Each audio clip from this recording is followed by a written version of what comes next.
Eu queria começar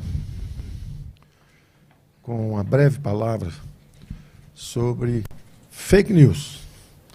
Porque qual que é o problema? Nosso problema é o seguinte: você trabalha há anos, você faz uma luta feroz contra a pandemia, você está vencendo a batalha, a inflação cai de 12,5% para 5,5%, nós vamos crescer mais que os países do G7.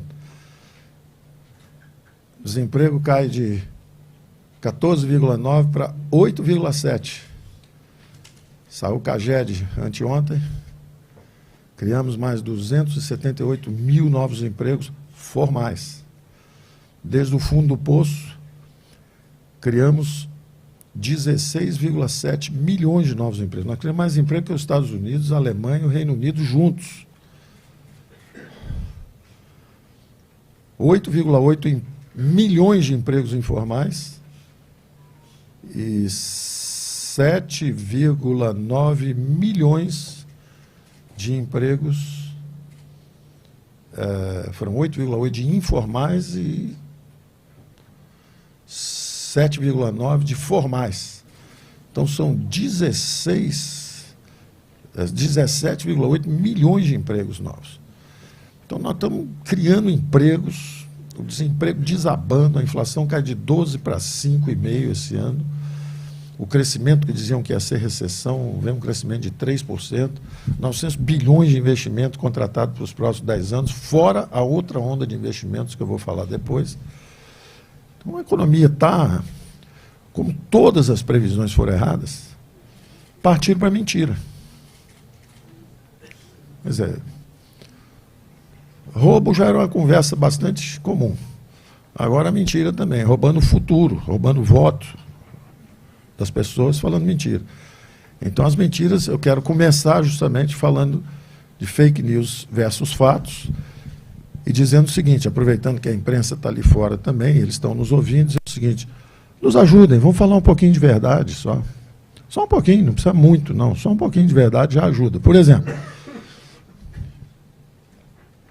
o salário mínimo e aposentadorias subiram durante a pandemia. Nós corrigimos o salário mínimo e corrigimos a aposentadoria. Protegemos os idosos e os trabalhadores que ganhavam salário mínimo. Agora que a pandemia foi embora, os salários vão subir acima da inflação. O salário mínimo e as aposentadorias vão subir acima da inflação. Isso é a verdade. Qual é a mentira? O governo Bolsonaro não vai dar aumento de salário mínimo, o governo Bolsonaro não vai dar aumento para os idosos. Então, mentem, roubam a tranquilidade do povo brasileiro, do idoso brasileiro. O idoso está sossegado em casa.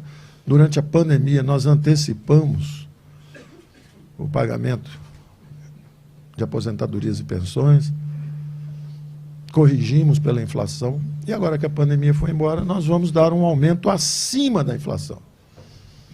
Mas tem uma semana que todo dia vai dar meia abaixo da inflação, quer dizer, fake news.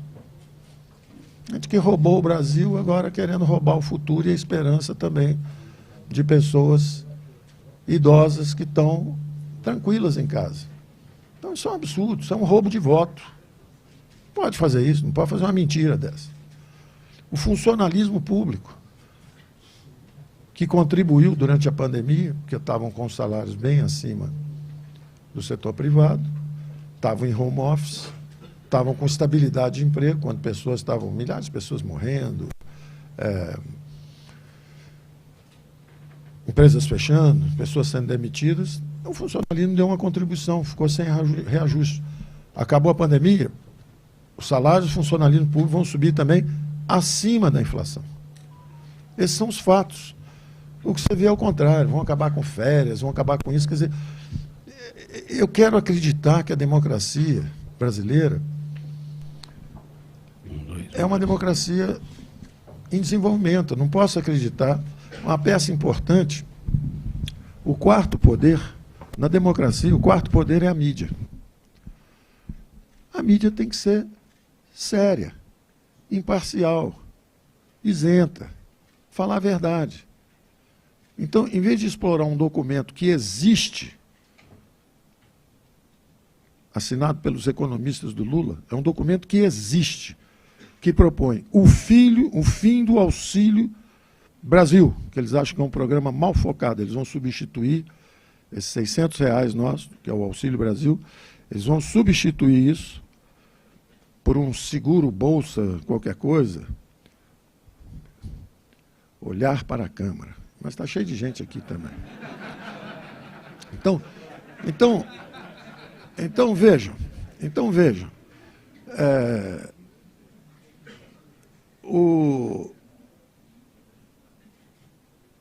Tem um documento escrito por economistas do candidato da oposição, e esse documento diz o seguinte: vamos substituir o Auxílio Brasil. Esse programa não está bem focalizado, ele vai acabar, nós vamos trocar. Por que então a mídia não fala isso? Não vai perguntar para os economistas do Lula, vocês vão acabar com o Auxílio Brasil? Eu lanço esse desafio para a mídia. Vai lá e pergunta para os economistas do Lula se eles vão acabar o Auxílio Brasil. Porque está escrito assim, vamos substituir o programa Auxílio Brasil por uma Bolsa Seguro Família, mais um outro Renda Básica Cidadã. Tem um negócio lá, manda eles explicarem como é que eles vão acabar com o Fundo Brasil. R$600, 3 vezes mais forte do que os programas anteriores, os programas sociais anteriores. Então, a primeira pergunta que eu faria. Segunda pergunta que eu faria. Estão dizendo também que querem cobrar contribuições previdenciárias compulsórias sobre o trabalhador informal. Quer dizer, já existem os encargos trabalhistas, 40 milhões de brasileiros que estão na carteira de trabalho, carteira assinada, pagam os encargos trabalhistas. E justamente tem outros 40 milhões, que são os informais, que nós descobrimos durante a pandemia, 38 milhões de invisíveis, que justamente estão desempregados porque o setor privado não consegue criar esses empregos para absorver todo mundo com aqueles encargos trabalhistas altos que existem. Então, eles estão lutando pela sobrevivência deles na informalidade. Foi a nossa primeira preocupação na pandemia, foi cuidar deles. Digitalizamos 68 milhões de brasileiros, saímos correndo atrás, falando, cadê esse pessoal que de manhã vende garrafinha de água num sinal e tem que levar comida à noite para casa? Como é que eles vão sobreviver? Vai ter o distanciamento social? Foi assim que nós criamos o auxílio emergencial. Então, esse pessoal está lutando pela própria sobrevivência. Agora, você imagina, está no documento dos economistas do Lula, Bernardo Api, Pércio Arida, etc. Está lá no documento assim. O pessoal precisa contribuir para a Previdência. Nós vamos cobrar deles uma contribuição para a Previdência. Quer dizer, por que a imprensa não vai perguntar para os economistas do Lula, vem cá, é verdade que a pessoa ganha menos que o salário mínimo, vocês ainda vão tomar dinheiro deles? Inclusive, eles se referem aos pagamentos eletrônicos. Agora que tem o Pix, é fácil, porque alguém vai pagar, alguém vai receber, e aí você pode tributar no Pix encargos trabalhistas. Ou seja, vão cobrar encargo trabalhista de 40 milhões de brasileiros invisíveis, que estão lutando pela sobrevivência. Eles não conseguiram emprego no mercado formal. Fugiram para a informalidade para escapar. Agora você vai persegui-los através do Pix e cobrar deles. Por que a imprensa não pergunta para os economistas do Lula se eles vão mesmo botar um imposto, porque está escrito que eles vão cobrar dos informais e dos microempreendedores individuais. Eles vão cobrar dos informais, trabalhadores autônomos, microempreendedores individuais. Agora que a gente tem um sistema de pagamento eletrônico, que é o Pix, a gente consegue cobrar deles os encargos sociais e trabalhistas. Pergunta isso para os economistas do Lula.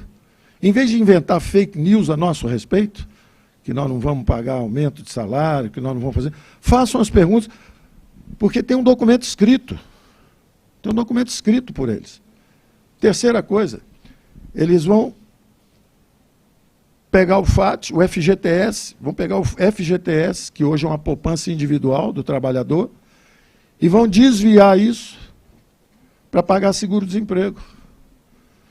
Ou seja, vão sequestrar o FAT. Pergunta isso para os economistas lá do Lula, se é isso que eles vão fazer. Aí quando perguntam para eles, por que você não fala quem vai ser o seu ministro e tal? Tira voto, porque a gente quer fazer umas coisas aí. Então eu estou dizendo já as coisas, pergunta lá. Está escrito no documento, está no documento deles. Outra coisa, eles acham que esses sistemas especiais, que esse homem aqui, para permitir que a pequena e média empresa sobrevivesse no Brasil, nesse manicômio tributário que tem no Brasil, ele ajudou a inovar criando o Simples. Sabe o que eles dizem nesse documento também, dos economistas do Lula? Temos que acabar com esses regimes tributários especiais, não vamos acabar com o Simples. Tem que mudar o Simples. Por que a mídia não vai lá e conversa com eles? Por que fica inventando notícias a respeito do nosso programa que todo mundo já conhece? Todo mundo já conhece o nosso programa. Todo mundo sabe o nosso programa. Aí eles ficam inventando fake news sobre o nosso programa, em vez de analisar o programa que já está num documento, Contribuições para uma política democrática e progressista. Progressista acabar com o Simples? Progressista acabar com o lucro presumido? Progressista cobrar de 40 milhões de informais? Progressista substituir o Auxílio Brasil, que não é um programa bem focalizado. Ora, é um programa de renda básica, familiar. Está muito bem focalizado. É o programa do Milton Friedman, da Universidade de Chicago, lá atrás. Só que, em vez de ser individual, é por família. Então, são 20 milhões de famílias, são quase 60 milhões de brasileiros recebendo dinheiro na mão, na veia, certinho. Ele está escrito no documento, nós vamos substituir o Bolsa Família por um programa de seguro, o Auxílio Brasil, por um programa de Bolsa Seguro Família, não sei o quê. Tem uma conversa fiada danada. Por que eles não explicam o que eles vão fazer, então? Por que o Lula não diz qual é o programa, qual é o ministro e explica o programa dele? Em vez de ficar falando mentira a nosso respeito, fala do seu programa. Não rouba a esperança dos brasileiros. Essa palavra tem uma conotação desagradável. Roubo da tranquilidade do trabalhador brasileiro, do idoso brasileiro. Fala do seu programa. Então eu estou tendo que reagir publicamente às mentiras. Mentem o tempo inteiro. Mentem. Quando nós entramos, não vai haver, não vão fazer reformas, é uma ameaça à democracia. Fizemos reformas, confiamos na democracia brasileira o tempo todo. Fizemos as reformas. Aí, a reforma da Previdência era a primeira e a mais importante. Era a primeira despesa, 700 bilhões por ano e dando golfadas de 30, 40 bilhões todo ano. Removemos a fábrica de desigualdades que estava lá dentro e agora ela está controlada, é uma despesa controlada. A segunda grande despesa era os juros da dívida. Nós atacamos com o teto de gastos, aí dizem, não, mas não respeitaram o teto. Tem um economista aí que foi anunciado agora, nem economista é, foi anunciado aí para que pode ser um possível ministro. Construiu um teto. O teto é cheio de furo, o teto é cheio de defeito. Por exemplo, o teto é para não deixar o governo crescer muito, o governo federal se hipertrofiar. Eu queria diminuir o governo. Os leilões de petróleo estavam travados há 8 anos. Então nós fizemos a sessão onerosa. Primeiro retomamos os leilões de petróleo, 90 bilhões. Eu queria dar 20 bilhões para estados e municípios, que a gente acredita em mais Brasil, menos Brasília. Vamos reduzir o governo federal, vamos dar dinheiro para os estados e municípios. Eu queria encolher o governo. O teto é tão mal construído que quando você quer reduzir, você fura o teto. Um teto que é feito para você não crescer o governo, quando você quer reduzir, você fura o teto. Teto mal feito. Teto feito por alguém que não é um economista. Isso no primeiro ano. Lei Candir, a mesma coisa. Quero dar dinheiro para estados e municípios. 30 anos os estados e os municípios brigando contra a federação. Nós chegamos lá e falamos assim, nós somos federalistas, nós queremos mais dinheiro na mão de governadores, prefeitos, vamos descentralizar os recursos. Não pode, fura o teto. Olha que teto mal construído. Segundo ano, 2020, Covid. Ou seja, pegou fogo na casa. Pô, o teto é para não chover dentro de casa. Tem que ter uma chaminé, né? Para se estiver pegando fogo na casa, a fumaça sair e não matar todo mundo asfixiado lá embaixo. Né? Teto mal construído. Nós tivemos que levantar o teto também para ajudar o povo. Nós não estávamos aumentando os gastos da máquina federal. Ao contrário, nós estávamos enfrentando uma calamidade. A maior prova disso é que ficou todo mundo prevendo. A dívida PIB vai para 100%, vai pegar fogo no mundo, o Brasil vai acabar. A dívida é hoje a mesma que era quando nós chegamos, 77%. Por quê?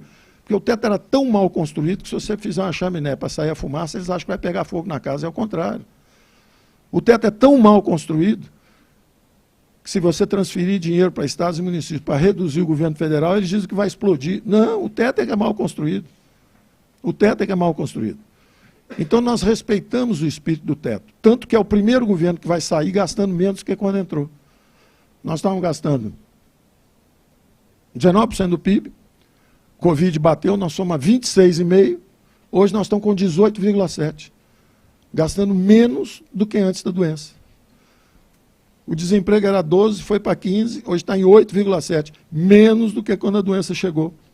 Criamos 16,7 milhões de novos empregos, desde o fundo do poço, em julho, agosto de 2020. 8,8, como eu disse, informais. 6,9 formais. 7,9 milhões de empregos formais. Então nós estamos fazendo um combate duro, uma luta difícil. E o pessoal fazendo a rolagem da desgraça. Primeiro ano, não vai fazer reforma nenhuma porque é uma ameaça à democracia. A reforma acontece. Milhões de pessoas nas ruas aprovando a reforma da Previdência. No segundo ano, o PIB vai cair 9,7%, vai cair 10%. Caiu 9,7% a Inglaterra, caiu 8,7% a Itália, caiu 7,8% a França, caiu 5,6% a Alemanha, caiu 4,5% o Japão, caiu 3,9% o Brasil. E eles apedrejando o Brasil, xingando o Brasil, dizendo que o Brasil não ia funcionar, sabotando o Brasil, atacando o Brasil. Alguns por militância. Eles não se conformam porque largaram o osso. Estava boa a vida. Dava um prejuízo de 20 bi nas estatais todo ano, agora está dando um lucro de 180. Quer dizer, tinha 200 bi que sumia todo ano. A turma quer voltar.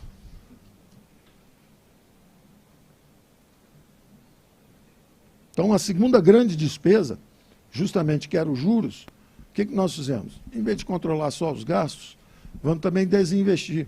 Despedalamos os bancos públicos, BNDES, Caixa, fizemos esses bancos pagarem de volta ao Tesouro 260 bi. Agora mesmo vem mais 45 bi. O BNDES essa semana devolve a gente mais 45. Estamos despedalando os bancos públicos. Apesar disso, subiu 48% o crédito em geral para pequena e média empresa. Nós universalizamos o acesso ao crédito. Fizemos programas de crédito especiais para cada setor. Setor elétrico, a garantia ao recebível.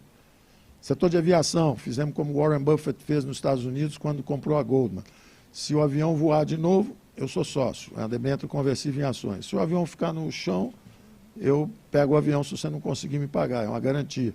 Não podemos perder dinheiro com os campeões nacionais, com grandes empresas. Vamos perder dinheiro com as pequenas empresas. Quando eu falei isso, justamente dizendo que o Brasil só pode perder dinheiro se estiver defendendo os mais frágeis, os mentirosos vazam que é o contrário. Olha aqui o ministro Paulo Guedes dizendo que vai perder dinheiro com as pequenas empresas, não quer dar dinheiro. Eu estava dizendo justamente, vamos dar o dinheiro para os pequenos. Não vamos perder dinheiro com os grandes. Com os grandes nós vamos cercar. Indústria automotiva, a mesma coisa. Quero carta de garantia da matriz. Eu não posso dar que minha matriz está em dificuldade. Então, ótimo, já não pego o empréstimo, porque eu já sei que sua matriz está em dificuldade, você também não vai pagar. Então, nós fizemos tudo direitinho, cuidando dos recursos públicos, protegemos a população, protegemos 11 milhões de empregos, tem CPF de cada um deles.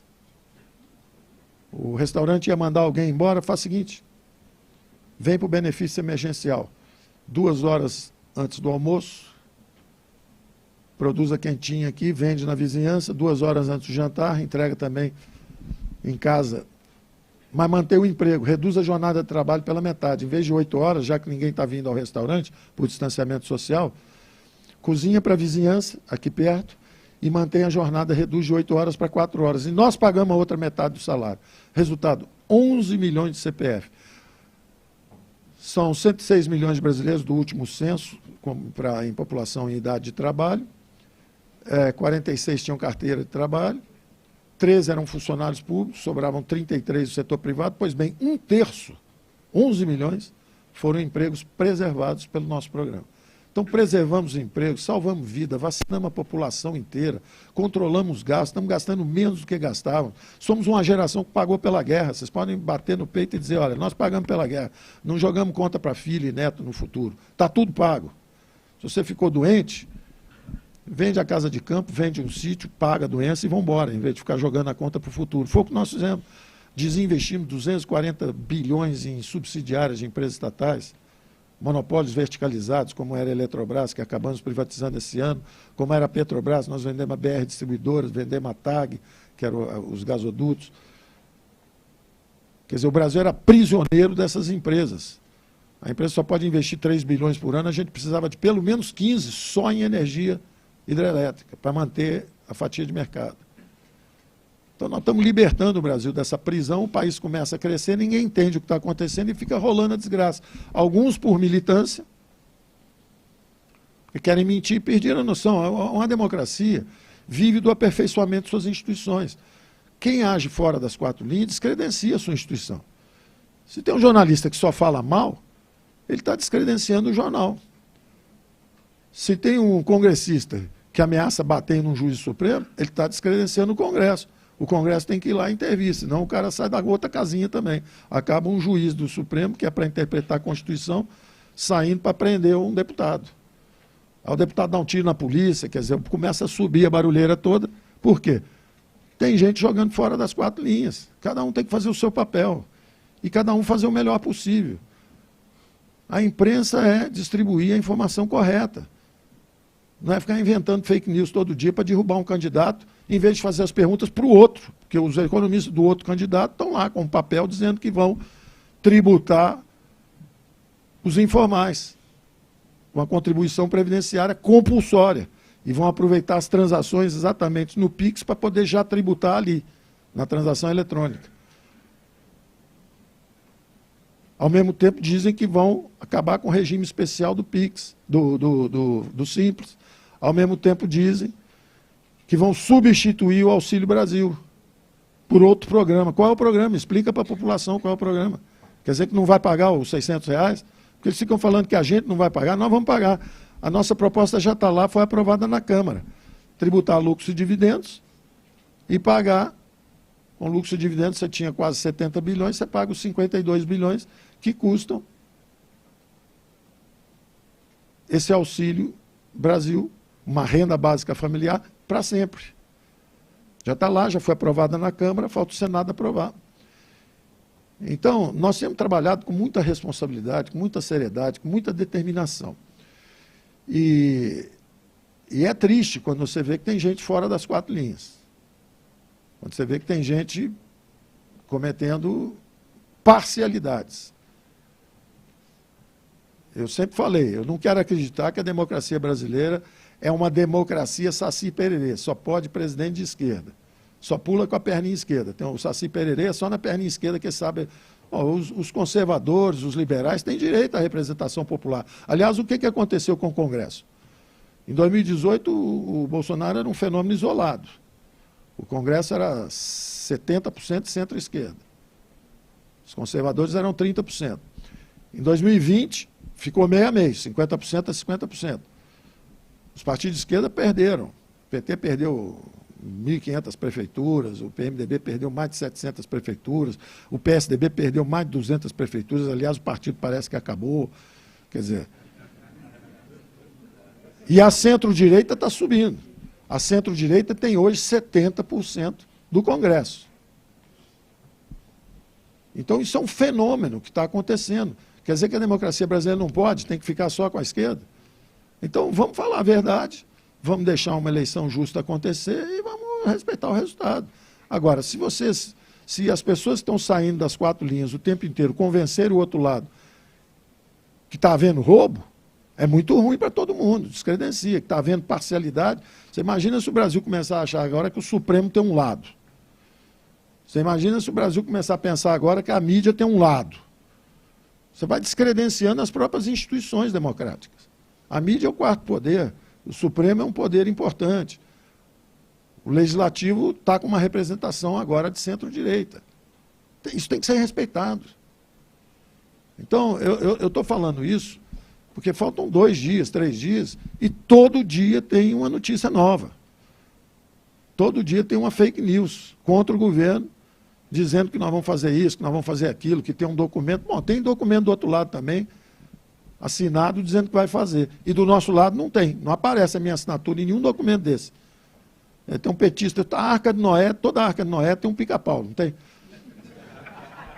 Você está no meio do dilúvio, você lutando com o dilúvio, tentando salvar a barca, aí tem um picareta a bordo, um pica-pau, furando o chão, querendo afundar o chão de qualquer jeito. Para ele é mais importante fazer o buraco dele do que salvar a nave.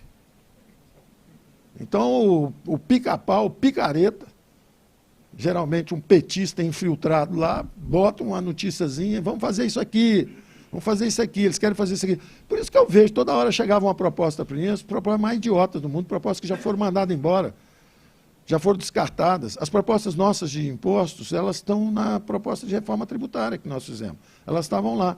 Aí, de repente, chega um cara e empurra um papelzinho assim, olha, que tal, o que vocês acham disso aqui? Não. É isso aqui, não. Algumas nem chegaram a mim. Tem notícia aí que está circulando, nunca chegou para mim. Nunca chegou para mim. E eles falam, não, é um documento. Documento de quem? Um cara sentou lá e escreveu um documento. Esse outro documento que eu estou pedindo para vocês investigarem, tem as assinaturas dos economistas todos, falando, olha, o Simples não funciona, o Auxílio não é bem focado, o Auxílio Brasil não é bem focado, ou seja, o Auxílio Brasil devia terminar, ser substituído, a expressão é assim, vai ser substituído. Explica o que vocês vão fazer com o Auxílio Brasil, então. O Simples é um regime especial que não está bom, tem que mexer. Também não está bom os informais, os trabalhadores que trabalham por conta própria têm que recolher para a Previdência. Os informais vão ter que recolher para a Previdência. Que história é essa, meu amigo? Conta isso para a população, como é que você vai fazer? Ah, não, porque eles têm PIX, quando eles pagam e recebem, a gente pode pegar lá mesmo. Explica isso para a população. Esse está assinado, tem nome, tudo direitinho, não é fake news, não é contrabando de informação, a informação é fluxos, como é que é o nome que usaram? Fluxos, quem é que usou o nome? Clandestinos, fluxos clandestinos de informação. Quer dizer, tem um assessor lá que redige um negócio qualquer, chama um jornalista, passa o negócio para o jornalista, passa a ser documento do Ministério da Economia. Espera aí, rapaz. É documento, tem todo um protocolo. Para ser um documento, a gente assina, manda para o Palácio, manda para o Congresso. Não é assim, o cara escreveu um negócio. Tem estudo de tudo. Por que não vazaram os outros estudos? Por exemplo, tem um estudo que é para acabar com roubalheira na área de petróleo. O sistema de partilha, por exemplo, foi uma criação de petroleiras francesas com ditaduras corruptas na África. E a ideia era justamente todo ano poder extrair alguma coisa, porque todo ano você tem que conseguir a aprovação do governo para a sua sociedade, para ver se a partilha está boa. Tem uma partilha, tem um petróleo aí excedente, eu quero ver se está direitinho. Se não tiver, eu multo você, etc. Ou seja, uma oportunidade para todo ano ter um acerto de contas. Pois bem, nós temos um estudo, que devia ter vazado, que nós queremos vender 380 bilhões desses contratos e distribuir para os mais pobres, para fazer um fundo de erradicação de pobreza. Por que esse estudo não vaza? Esse estudo tem a minha assinatura e a minha vontade de seguir em frente. Esse não vaza. Agora, um estudo de um assessor lá, que é para tirar a isenção de imposto da classe média, esse vaza. Pois se nós estamos reduzindo imposto, como é que eu vou aumentar imposto sobre classe média? O nosso programa econômico é um programa de criar o fortalecimento da classe média. Nós acreditamos numa economia de mercado e achamos que o governo, se for eficiente, ele consegue justamente reforçar os programas sociais. Nós estamos pagando agora 1,5% de transferência de renda para os mais frágeis. Era 0,4% por ano. A bolsa de 180, 190 em média, agora é 600. Então, nós estamos muito determinados, convencidos, estamos fazendo um trabalho que terá que ser feito de qualquer jeito. Controlamos a primeira grande despesa, Previdência, controlamos a segunda, que era os juros da dívida, porque nós justamente lutamos 2 guerras, a da Ucrânia e a pandemia, e estamos com a dívida no mesmo lugar que estava.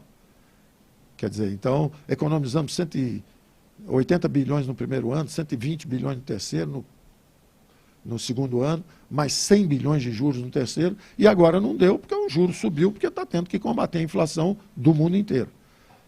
Mas enquanto estávamos sem esse impacto do Covid e da guerra lá de fora, já tínhamos reduzido em mais de 100 bilhões os pagamentos de juros da dívida. Porque íamos reduzir a dívida PIB. Tanto íamos reduzir que fizemos 2 guerras e ela está no mesmo lugar, o que significa que ela ia afundar. Então a segunda grande despesa, que era os juros, sob controle também. Aí tinha a terceira, que era o funcionalismo. Nós gastávamos 4,3%, hoje gastamos 3,5%. Reduzimos. 40 mil pessoas se aposentaram. Mas nós demos um choque de digitalização na administração pública. Você hoje renova a sua carteira, porque passou de 5 anos para 10 anos a vigência, você renova por internet. Você faz a prova de vida por internet, você não precisa mais pegar uma senhora, colocar num caminhão, levar para um hospital numa outra cidade, tomando chuva, arriscar a vida para provar que está viva. Acabou a prova de vida, agora é tudo digital. Tem mais de 4 mil serviços digitalizados. O Brasil ganhou o prêmio de o melhor governo digital das Américas, na frente dos Estados Unidos, na frente do Canadá.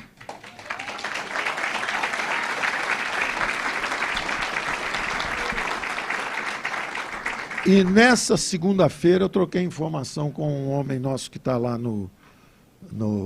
ele está lá em Washington, e eu mandei informação, o nosso candidato é o Ilan, nós vamos botar o Ilan, quer dizer, pelo menos vai ser o nosso candidato para ser presidente do BID. Já colocamos um presidente no NDB, no Banco dos BRICS, e agora queremos um candidato brasileiro também no BID. Então, mandamos o nome. E recebi de prêmio o seguinte: ministro, não comenta ainda não, mas parece que no ranking do Banco Mundial nós saímos do 7º lugar, porque o Brasil era o melhor governo digital das Américas e o 7º melhor do mundo. Então ele disse, não comenta ainda não, porque precisa confirmar, são estudos preliminares. Mas nós saímos do 7º lugar, nós somos o 2º melhor governo digital do mundo.